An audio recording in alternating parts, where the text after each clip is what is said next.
everybody, and welcome to another edition of Fantasy Football. My name is Scott Morganoff, Motor City Madmouth, actually in the Motor City here at the extended stay out in Farmington Hills. So the Motor City Madmouth is back in the Motor City, joined by my esteemed colleagues, Ryan Skolrud from the Pacific Northwest. Hello, Ryan. Good morning. Yeah, I guess it is over there. And Alex out in Florida, my regular state. But I'm happy to be in my home state. Welcome back to the big show, Alex. Thank you for having me. I can't quite say good morning. It's now good afternoon. Oh, yeah, right. It's early for me. Good for the equation anyways. Hey, let's start it off with a little bit of humor. God only knows right now I can use it, as well as everybody around the country. All right, well, with that said, okay, this is our fantasy football broadcast. We have a couple days to go. Kick it off. And you know what, Ryan Skolrud, kick it off with all your insightful information. Well, the news finally came down officially yesterday that the MRI on Joe Burrow's knee revealed more extensive damage than what they were hoping. It was revealed he has an ACL and MCL tear, plus a little bit of other structural damage in his knee.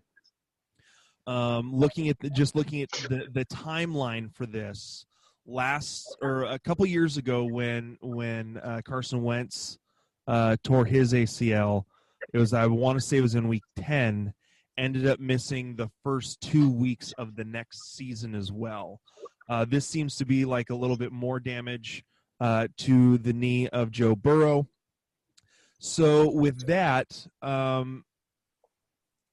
can see him missing into next year. I understand that everyone recovers differently. Everyone rehabs differently. But just due to the extent, it would not surprise me if he is not ready for the beginning of the 2021 NFL season. As far as kind of the fantasy implications of this, I talked about this on my podcast last night with my co-hosts, and we're kind of in agreement. This basically makes T. Higgins droppable. If you're going to have Ryan Finley as your starting quarterback, the only fantasy relevant wide receiver that you have is Tyler Boyd, because Finley likes doing the kind of the dink and dunk, dump off to the slot receiver type of throwing, and so he's really the only wide receiver, and it makes me wonder, do the Bengals officially now completely shut down Joe Mixon? I mean, the season is done.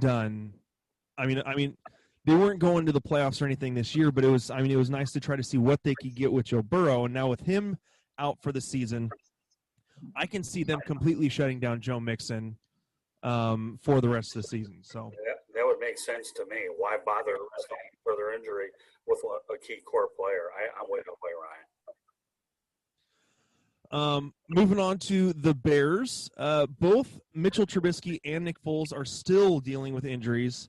Nagy has not yet declared a starter, but admits a QB change could still happen.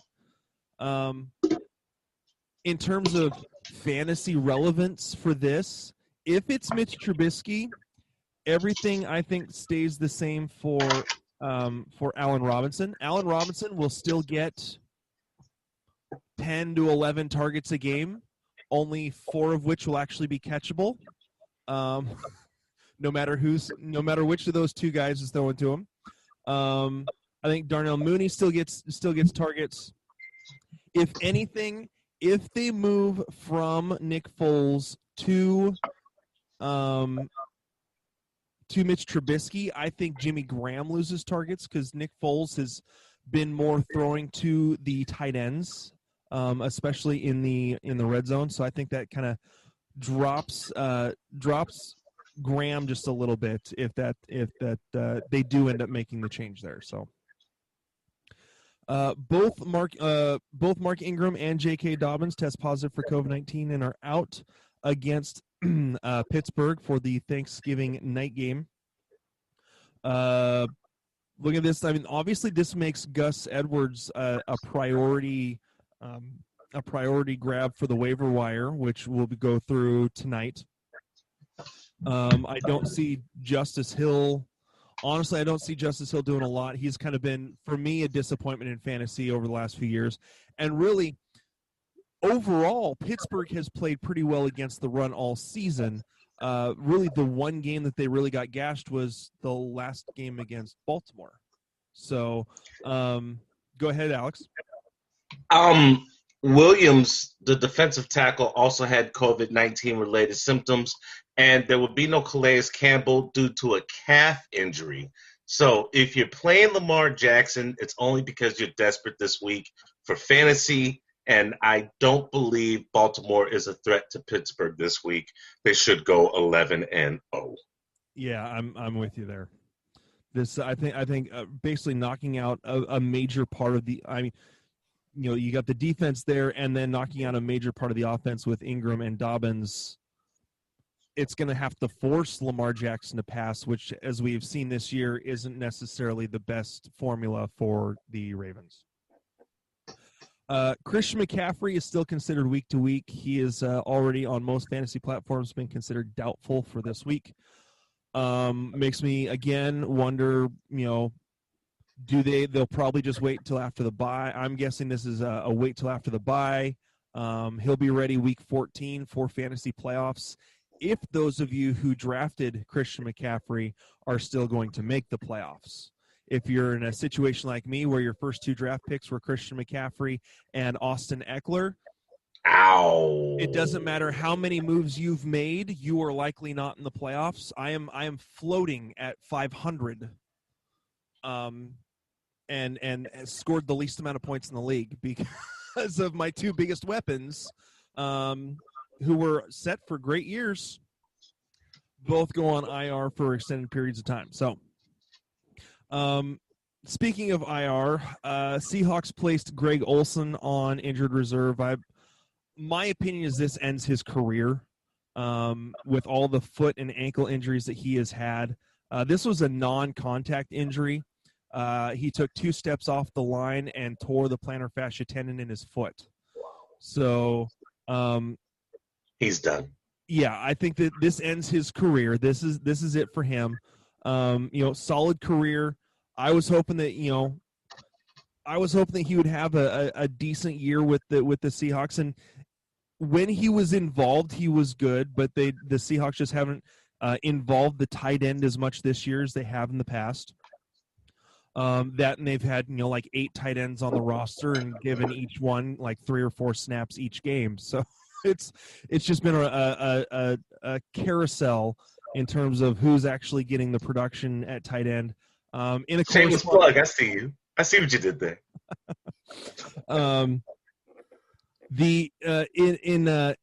To go along with that, in a corresponding move, the Seahawks signed Snacks Harrison officially off their practice squad. 2 teams actually tried to sign him, which kind of off the Seahawks practice squad, which kind of forced them to make this move to keep Snacks. One of them, I believe, was the Green Bay Packers, and I can't remember who the second team was. So, wasn't the biggest issue that the Seattle Seahawks had was getting a pass rush because they couldn't stop a nosebleed? Now with the additions of Carlos Dunlap and Snacks Harrison, they won't have the worst defense. That will definitely belong to the Dallas Cowboys. Seattle sneakily has made a lot of good moves and still has a run for a first-round bye. Yeah, the major memes that are going up around here in Seattle have to do with Carlos Dunlap. In 3 games, has as many sacks as Jadeveon Clowney did all last season. Now I understand.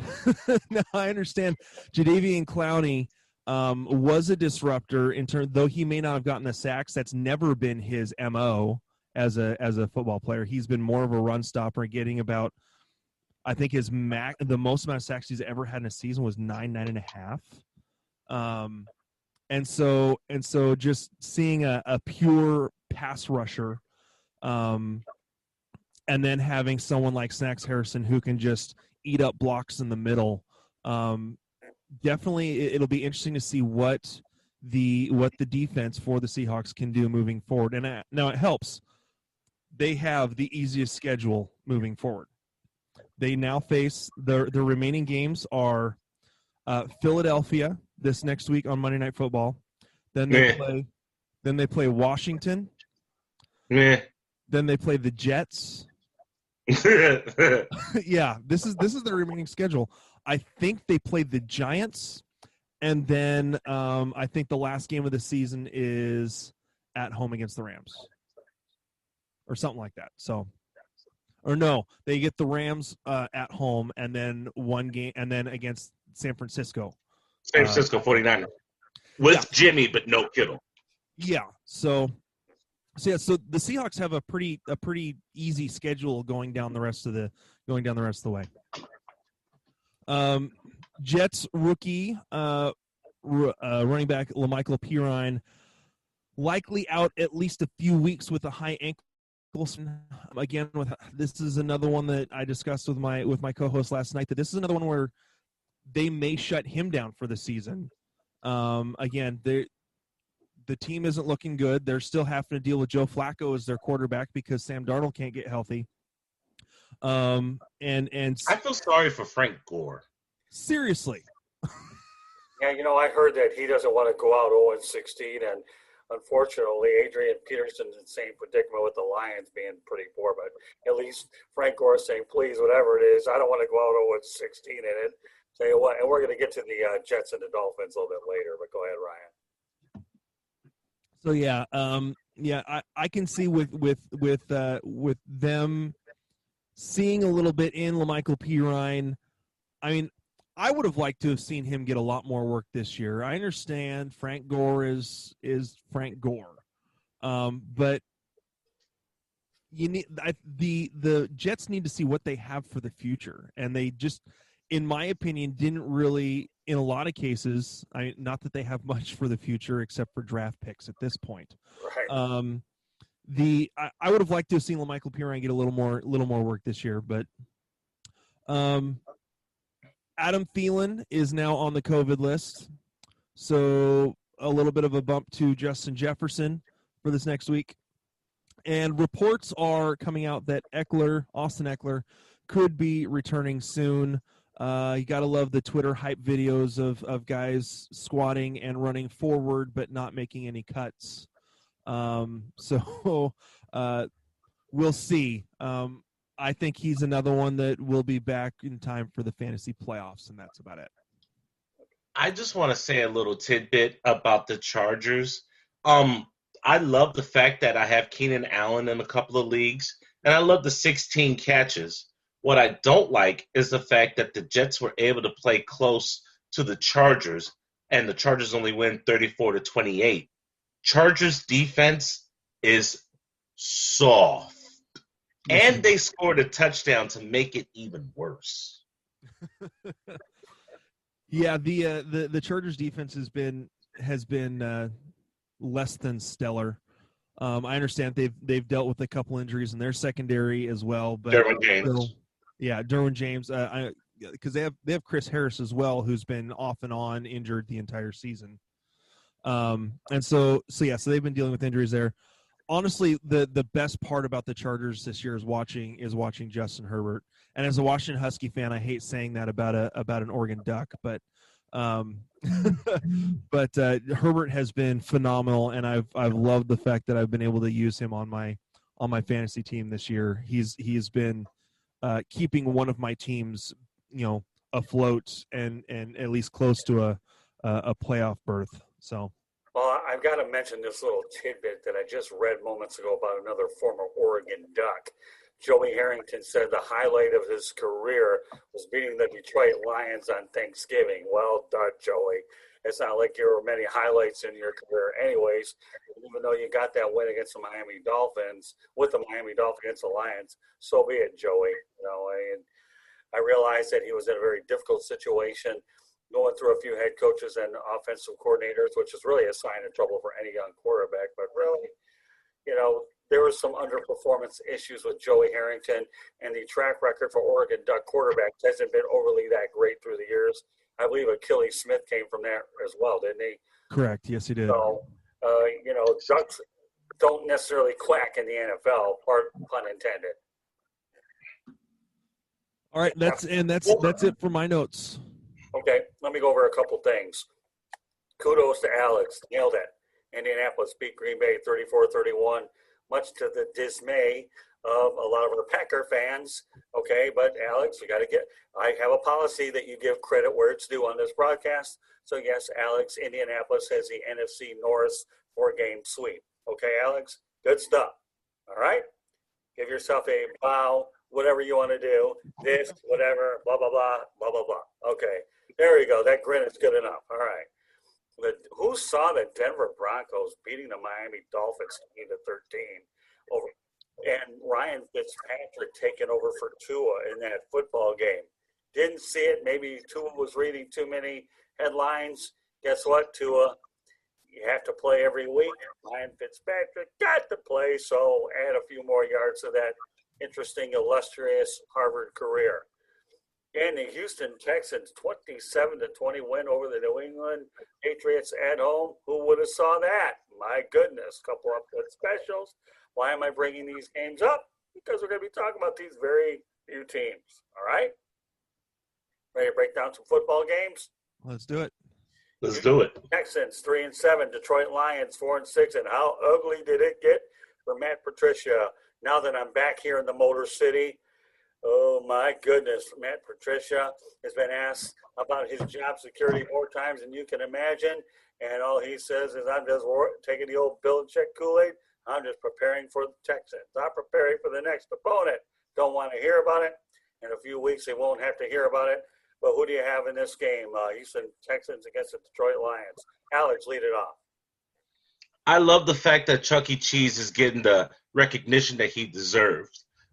Before the season started, I had Matt Patricia as one of my top 5 coaches to get fired. Here's what's funny. My number 1 was Bob. He's gone. My number 2 was Dan Quinn. He's gone. My number 4 was Mike Zimmer. He has a chance of being gone. You know who number 3 was? That's right, Chuck E. Cheese himself, Matt Patricia. You're here to tell me that 40 yards rushing is all you could do against the Carolina Panthers? You had a total of less than 200 yards, actually 184 yards total offense against the Carolina Panthers, who were blown out against Tampa Bay 46-23 the week earlier. A horrible game from Matthew Stafford, and you only managed that many yards from scrimmage? No DeAndre Swift, but Adrian Peterson had 18 yards rushing. And now you're going against the Houston Texans, who, 1, Deshaun Watson trucked Devin McCourty. 2, threw for 344 yards and 3 touchdowns. And 3, has a stable of backs. This one's simple. I got Houston. Yeah, I'm with you. I think there's no other way to go on this one other than going with Houston. Just taking the fantasy perspective, these two teams are the 2 worst teams in terms of giving up fantasy points to the running backs. Both of them have running backs that have the Houston Texans have David Johnson who's on IR, so they're dealing with Duke Johnson as their starting running back right now. Detroit Lions. With DeAndre Swift out this last week with a concussion, still haven't heard anything about how he's doing with that. So it could be, again, a Kerryon Johnson and Adrian Peterson for Detroit. So honestly, the Detroit Lions defense has been horrible. They haven't been able to put up really anything on offense. The Houston Texans are starting to show a little bit of life in that pass offense. It was just kind of back and forth all through the season. So, I've got to go with the Houston Texans in this game over the Detroit Lions. As much as it pains me to say this, things are really bad in Detroit. I'm going to go with the Texans to pull off the upset against the Lions too. Is that an upset? Is that really an upset? It's upsetting for me to have to make the prediction. Doesn't mean I'm upset. I'm leading with my heart, not my head. Good clarification. I don't know. Things are just really rough right now. I mean, the Lions just got blitzed and blanked in Carolina, and they were just simply flat. All right, so we have a unanimous here with the Houston Texans beating the Lions. We'll go to the Washington football team against the Dallas Cowboys. Both teams enter the contest 3-7. Alex Smith against Andy Dalton for a division title. Okay. Three-way tie for second place in the NFC least. That tie is the only thing saving Philadelphia right now. With that being said, the loser of this game is out of contention. And here's why. Dallas already has one loss to Philadelphia. If they lose twice to Washington, the best they can hope for in the division is 3-3. That won't get it done. Now, Washington on the opposite end has 2 losses to New York, but they've already beaten Philly and they've already beaten Dallas. So they have the inside track on winning this division. I believe Montez Sweat and Chase Young need to come up with their own clone line. Young Sweat or maybe Predator Heat, because you could smell them coming. They've had sacks in each game they've played this year. As a matter of fact, between Settle, Kerrigan, Moreland, and Williams, they had 4 sacks on Sunday. Pass rush matters. Antonio Gibson, the Swiss Army knife, is an amazing running back who actually can slide out in the wide receiver. Now, Alex Smith is not going to scare you. He only had 166 yards last game, but in the game that they lost, he threw for 390. In every way, shape, and form, not even mentioning COVID, that could have been an outbreak for the Dallas Cowboys this Tuesday, I have the Washington football team. Outclassed, outmaneuvered, outcoached. Yeah, for me, it's really a matter of the defenses, and the Cowboys' defense is horrible. The Washington defense has played much better this year, though they've obviously had their struggles. But with the Cowboys' offensive line still in shambles, they got the win this last week, but who are they playing? They're playing Minnesota, who has struggled, to stop anyone as well. So I think that I'm definitely with Washington, with you on this one. Haven't found any disagreements yet. We need to work on that. No, so I mean, all the points you made are fantastic. I mean, and put in Terry McLaurin and what he can do to this Dallas Cowboys secondary. And then you've got, like you said, Antonio Gibson, and then J.D. McKissick catching the ball out of the backfield. They the Washington has the weapons that Dallas. I mean, Dallas has them, but Dallas's defense has a harder time stopping anyone. Ryan, I have a very disgusting stat that you may not like, but it's true.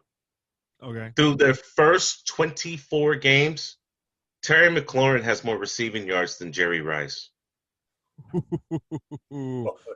I like that. I do too. Well, so all right. So both you guys are going with Washington, correct? Yes. And yes. Oh yeah. There's a national story on Alex Smith and the whole, and everybody on Thanksgiving when you're looking for great stories. Alex Smith is definitely one of them. So I'll give the Washington football team the nod as well to beat Dallas. I mean, with all due respect, Andy Dalton did a pretty good job against the Vikings, but I still like Alex Smith.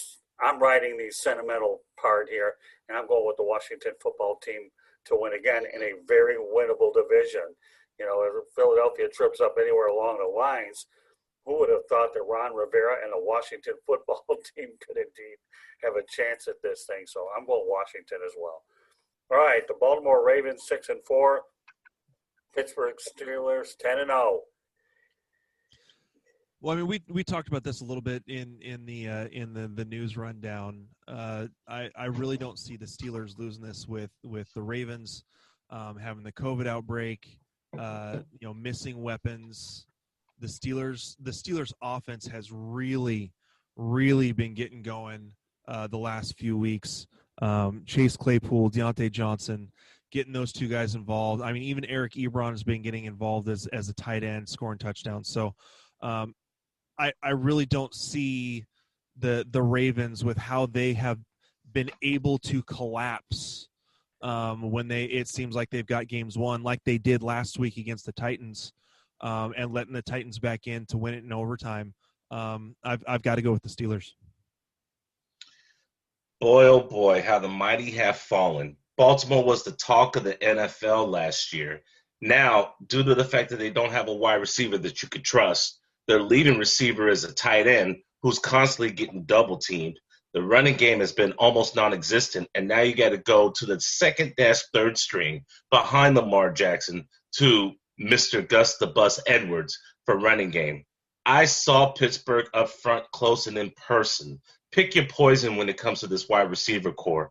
Deontay Johnson had 12 catches for 111 yards. He had more receptions than Jake Luton, the quarterback for the Jacksonville Jaguars, had completions. Chase Claypool, 4 catches, 59 yards, touchdown. 10 touchdowns, 10 games, 8 receiving, 2 rushing. Yeah, he's a problem.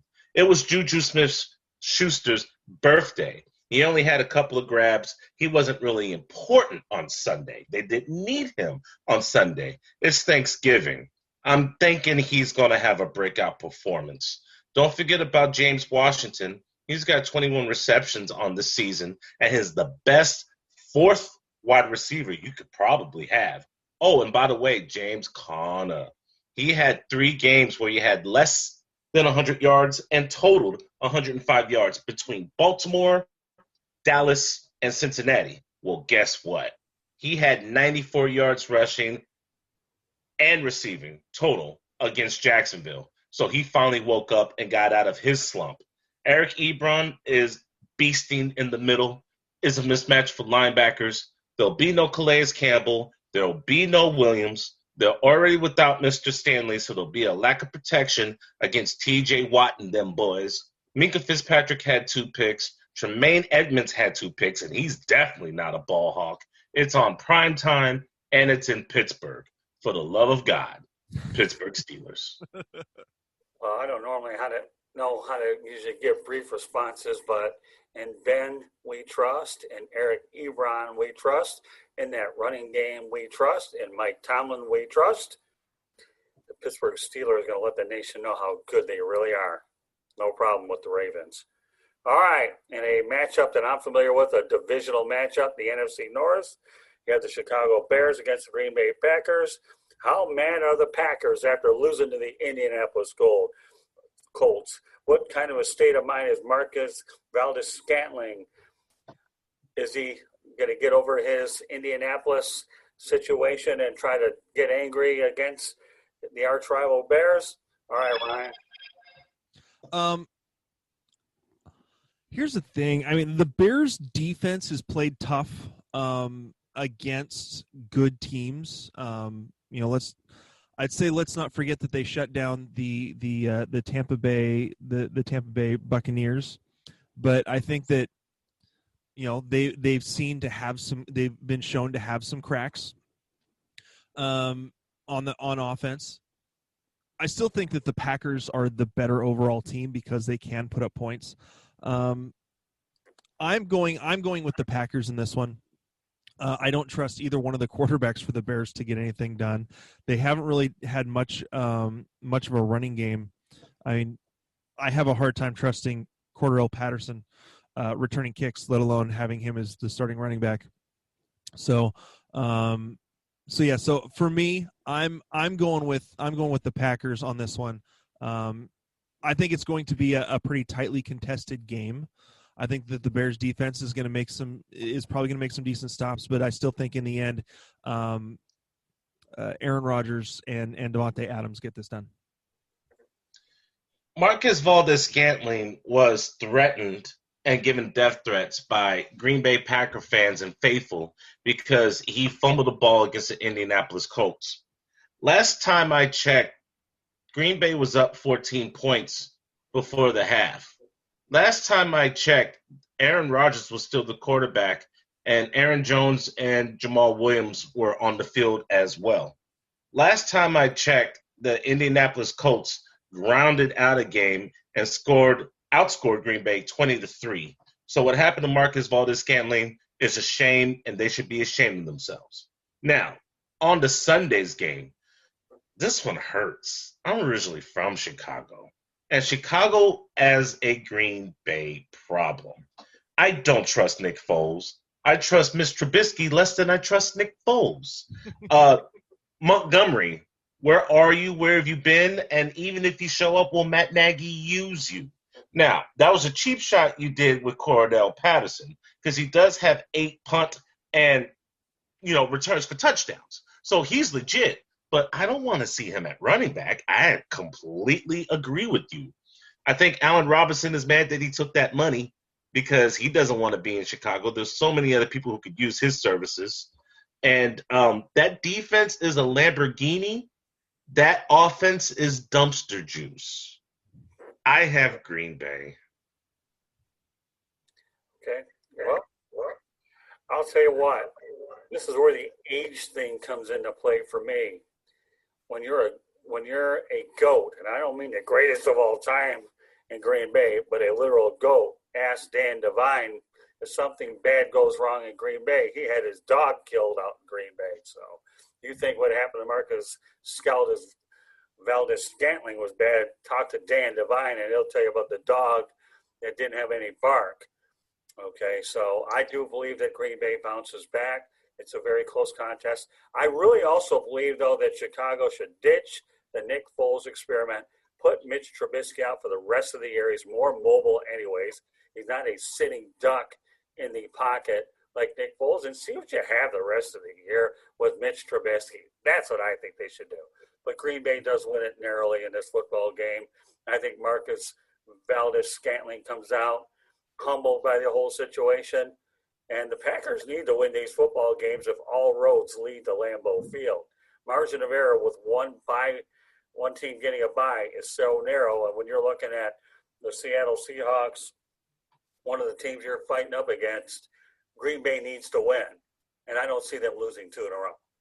All right, let's go on to the Tennessee Titans and the Indianapolis Colts. Both of these two teams are 7-3. This game's for the division. AFC South is getting nasty, and there is no love lost. Houston has won this division for the last 5 years. Yes. And the 1 year that they didn't win it, Indianapolis won it. Andrew Luck's not coming through that door. You know a funny stat? Houston, Indianapolis, Tennessee's been there 3 of the last 5 years as well. This is Tennessee's time. I believe Tennessee is going to try to run the ball down this very hurt defensive core of the Indianapolis Colts. Derrick Henry is hitting their stride, and Tannehill does just enough to win the game. I like Mike Vrabel's coaching. He's in their ear. He has their heart, and he knows that he needs to beat Frank White in order to get key position in the playoffs. 3 seed, 4 seed. They might just play each other again, being the number 4 and number 5 team due to record. But I got a feeling Tennessee's going to pull this one out.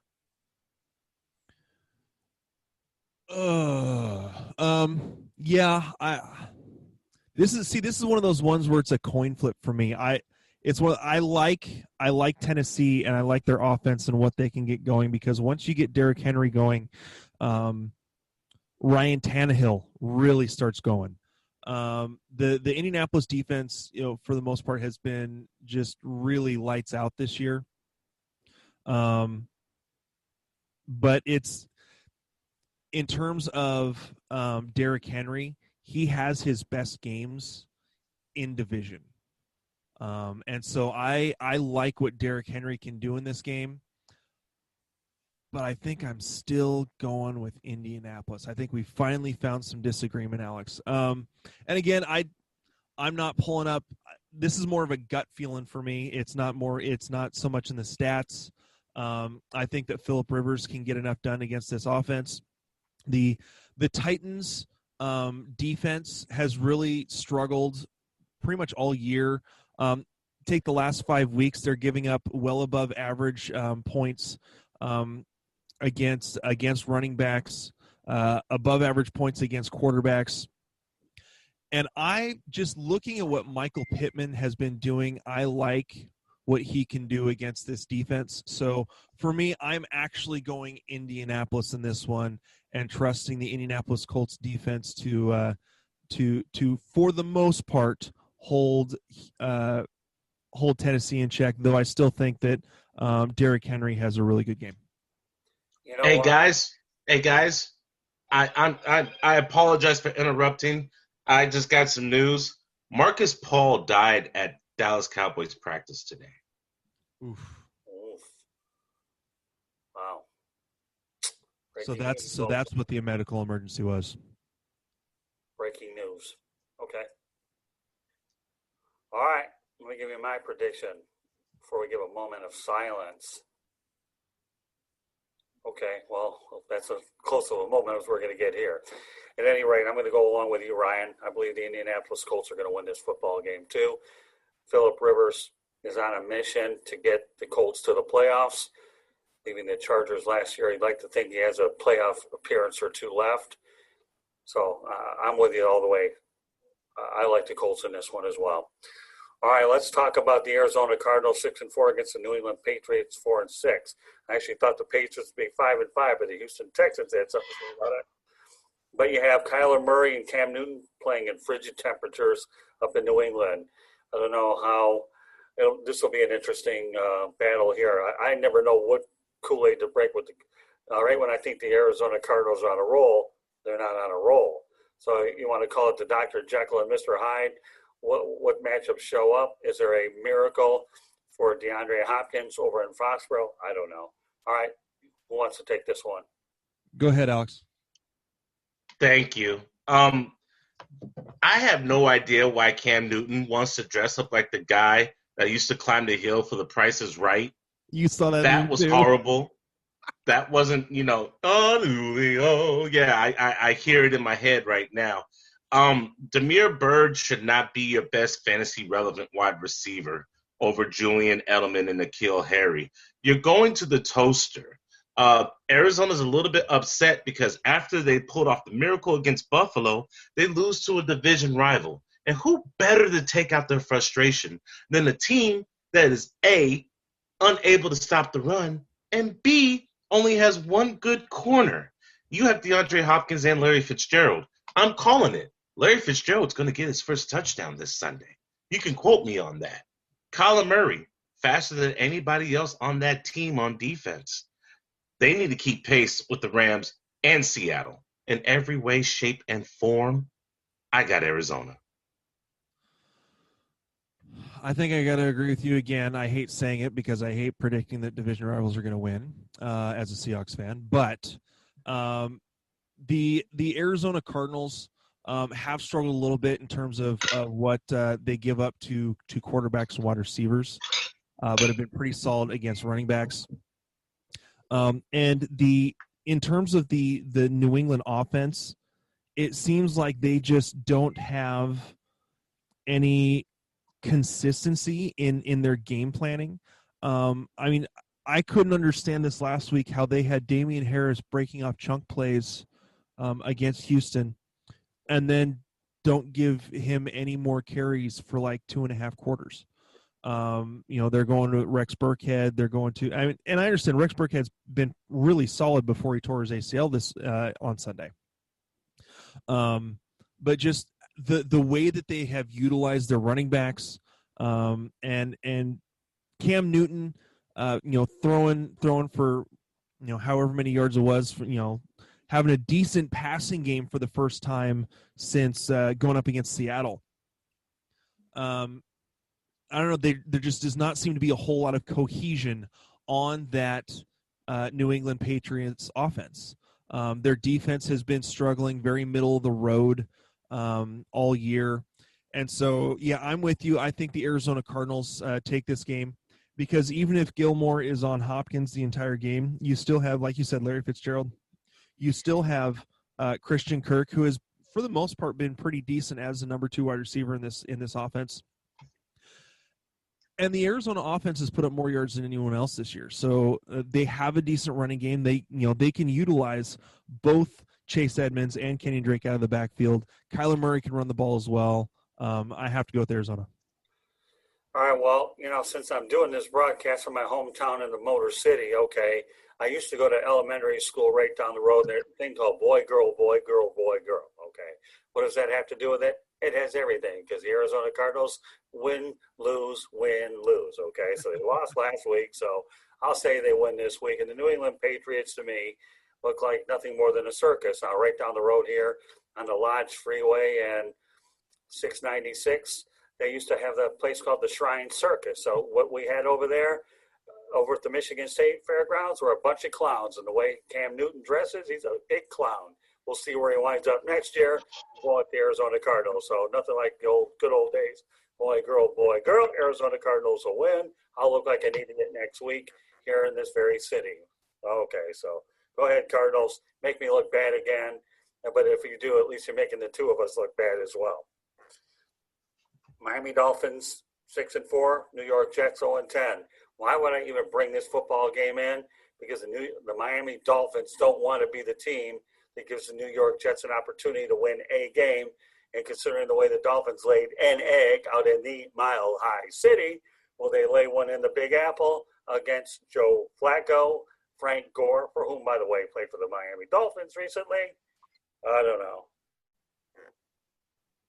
I mean, even for me, even with some of the struggles that the Dolphins have had offensively the last couple of weeks, even if it's Ryan Fitzgerald going up against the Jets, I really think that the Dolphins win this game.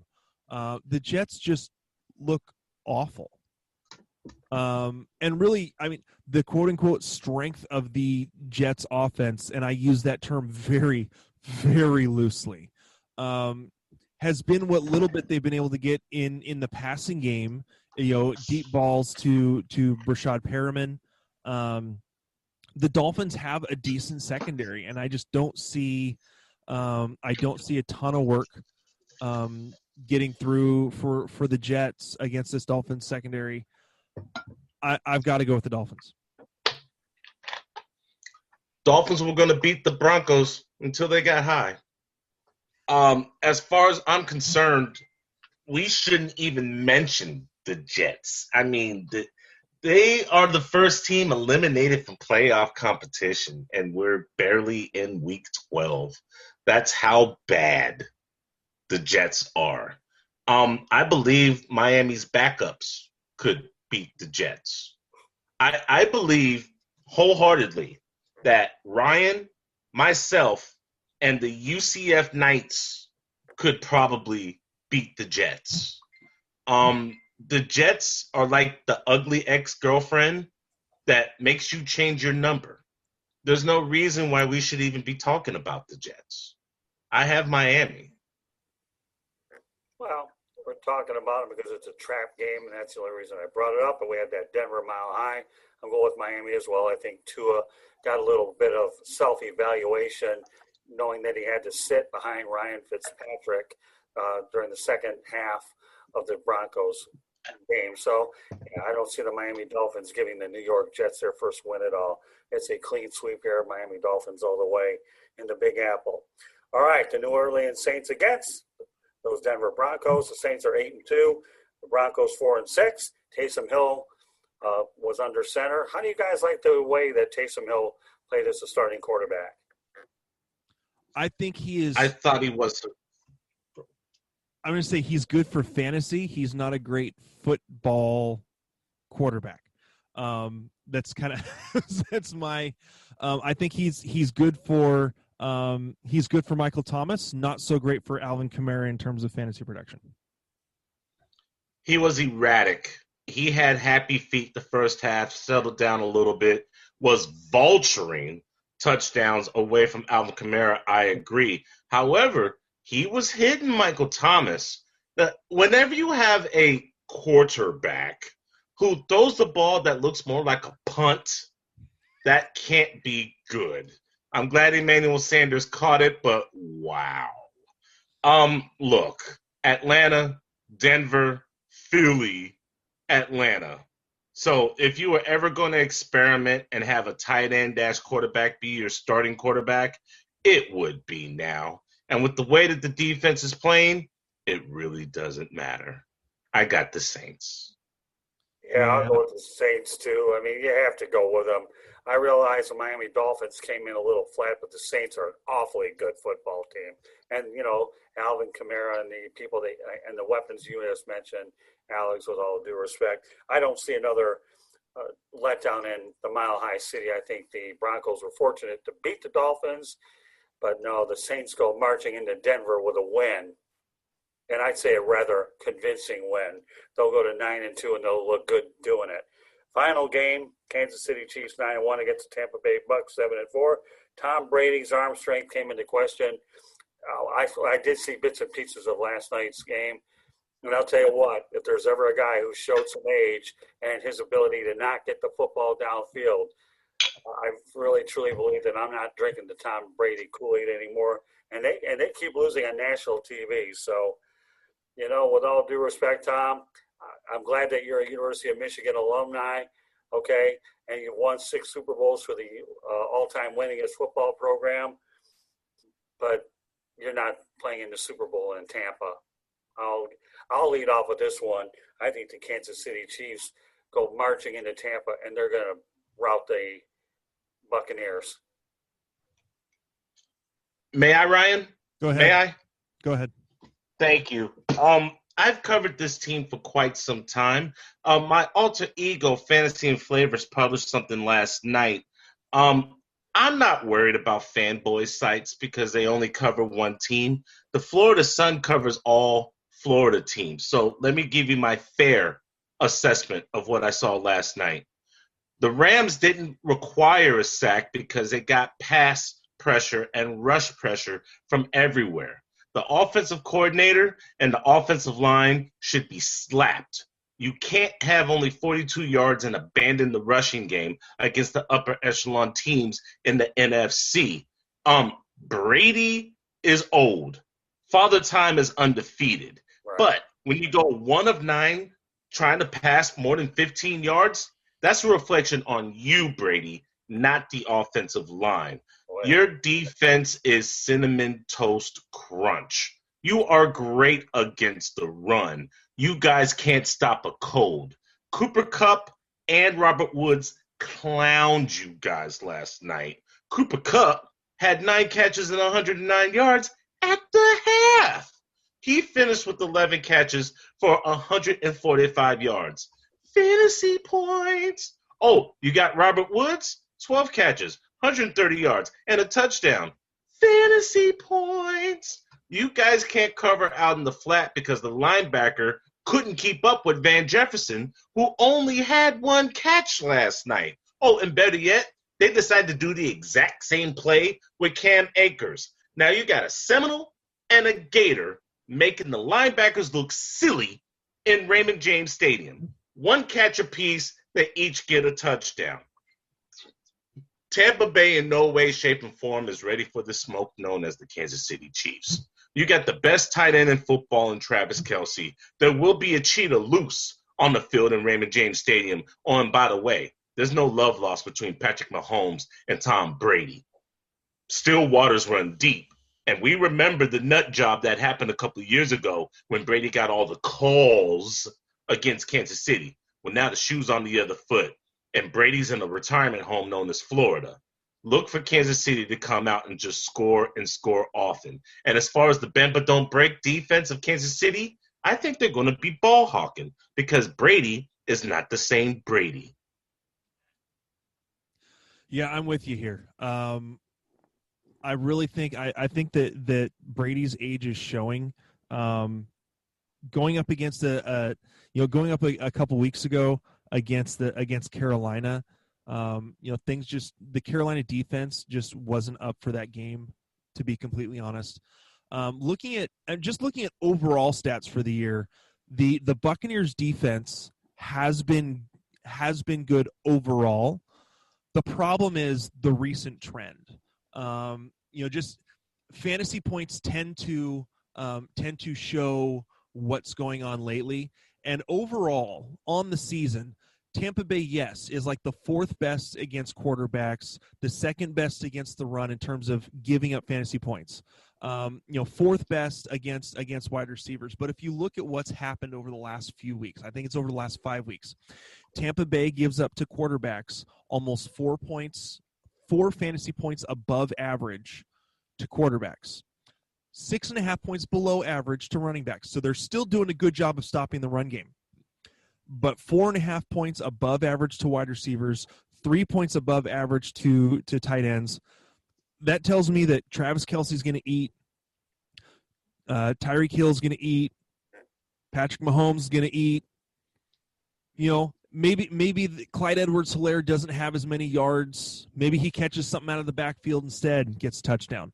The Kansas City defense has been holding everyone to their average scores over the last 5 weeks. Really not a whole lot of variance right there in terms of what they've been doing. Other than with wide receivers, they've been keeping them about 4 points under fantasy projections. So I've got to go with the youth and the speed of and the arm strength of Kansas City over Tampa Bay. When I look at this game and put it in perspective, it almost reminds me of what Tampa Bay getting hammered by New Orleans Saints. I see that more in this football game as well. And, when Joe Montana left San Francisco to go to Kansas City, even though he didn't get to a Super Bowl, he still played at a high level. And Tom Brady's playing at a fairly high level, but for some reason or another, when you go to a different team in the twilight of your career, it just doesn't feel right. And I think that's what you're looking at down in Tampa for sure. So, it's not going to look good for the Bucs. It just isn't. So, any closing? One last tidbit. Sure. If they had the best record, because they're not going to win the division, New Orleans has that wrapped up. Right. They desperately needed that 5th seed so that way they could play the NFC least. Right. Losing this game before their bye week puts them in trouble because you don't want to land that 6th seed. Pick your poison, Aaron Rodgers or Russell Wilson. I don't think they want to play either of those quarterbacks. So Tampa, it's 9-1-1, and I think they're starting to get a little bit salty because they had high expectations. But if they knew anything about football, they would know that never, ever has a team host and play in the Super Bowl. And it's not going to happen this year.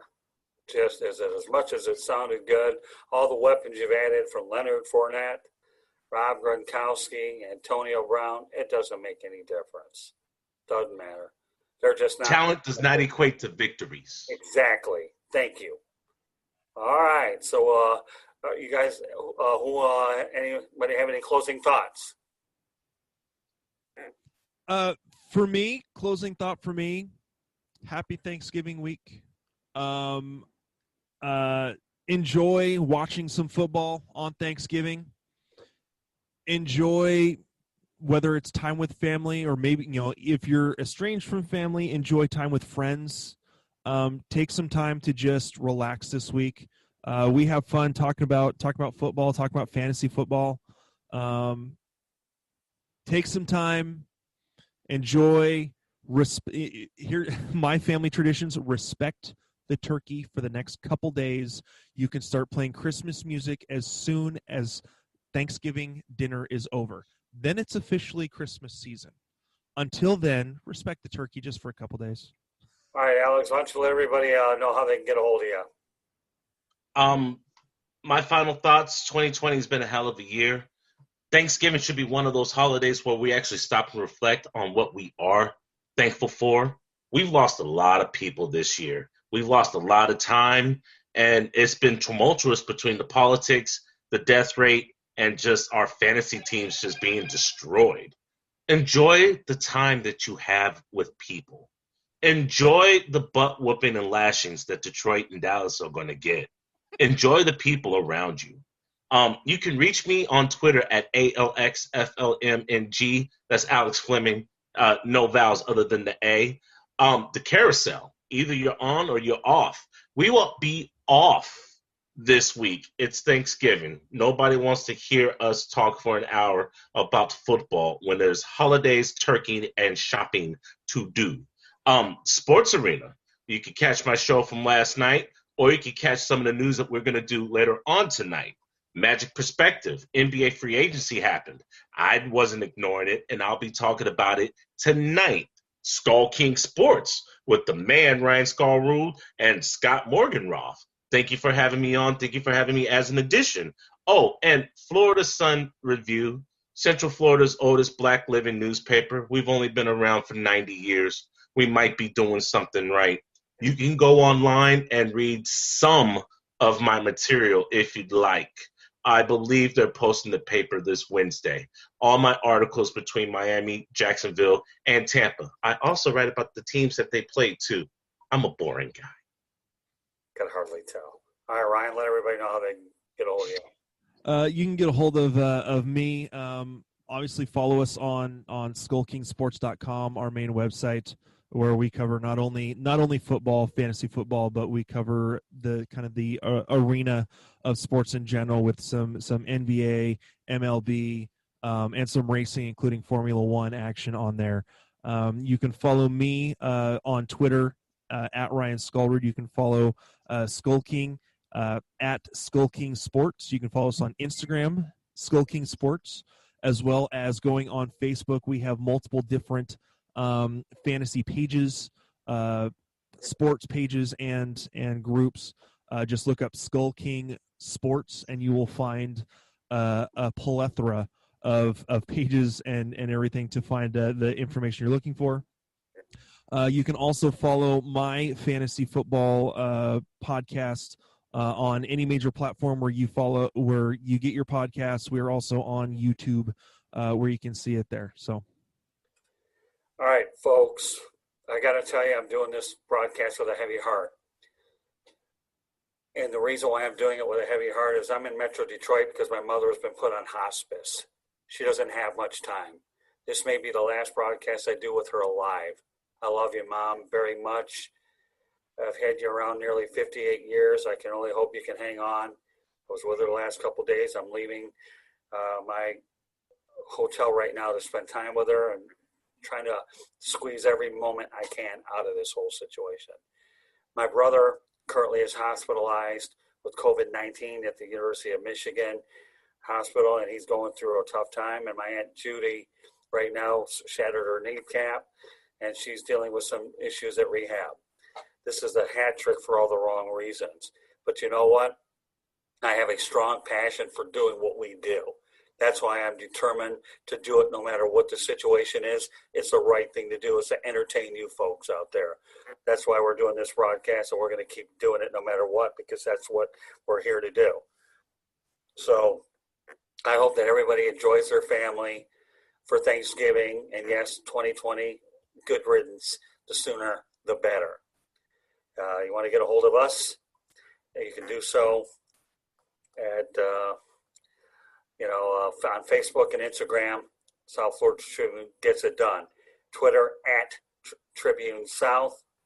Feel free to go ahead and follow us there. Again, that's Twitter at Tribune South. We have a YouTube channel. Please subscribe to that. South Florida Tribune gets it done. You can go to our website, www.southfloridatribune.com. You have all of our media distribution partners. You have our columns. You have all the broadcasts, the Motor City Monitor, and it's a great website that my wife Candy does a wonderful job. News, sports, weather, you name it, it's there. You can reach. So that's www.southfloridatribune.com.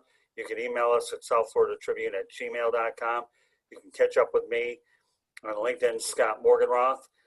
If you want to go ahead and hear the audio version of the broadcast, we can do so through iHeartRadio, Spreaker, Spotify, Apple Podcasts, and Google Podcasts. So you have lots of different ways to listen to this broadcast. We encourage everybody to share the broadcast. We really enjoy working hard to bring in these broadcasts as well. So I couldn't be more proud of the two co-hosts I have. They're two great people.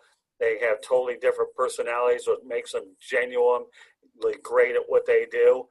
And I just love fitting in with these two guys. I consider them as not only my colleagues, but my pals. But this is a tough year. Yeah, if the Lions lose to the Houston Texans, who cares? I have a bigger picture. I hope that I can spend time, because losing my mother is far bigger than a football game. It really is. A family member that's sick, far bigger than a football game or any sporting event. but we've got to do what we've got to do. So, Ryan, why don't you give the COVID message, please? Guys, take care of yourselves and take care of those around you. As Alex always says, wash your hands. Wear your masks when you need to. Just be wise in what you're doing. Do your best to take, like I said, do your best to take care of yourself, take care of those around you, and stay safe. The only thing I have to say, Mom, is I love you very much. Stick around as long as you can, but when you do pass away, I will always love you, and don't you ever forget that. I know you'll be listening to these broadcasts in heaven, but let's keep it going on earth for as long as we can. And I know that we're on real borrowed time. Hospice is not a good situation for a lot of you folks that have to deal with it. And I do want to make one other point, too, that I think is necessary. I am not ever going to endorse tobacco companies. My mom is currently suffering from COPD. I lost a grandfather when I was 10 years of age to lung cancer. So outside of the COVID message, folks, stay the heck away from cigarettes, any tobacco-related products. They're nothing but trouble. So on behalf of Alex Fleming, Ryan Skolrud, my name is Scott Morgan, Roth, the Motor City Madmouth, wishing everybody a happy Thanksgiving, and thank you for joining us here on Fantasy Football. God bless everybody, and we'll catch you the next time. Bye-bye.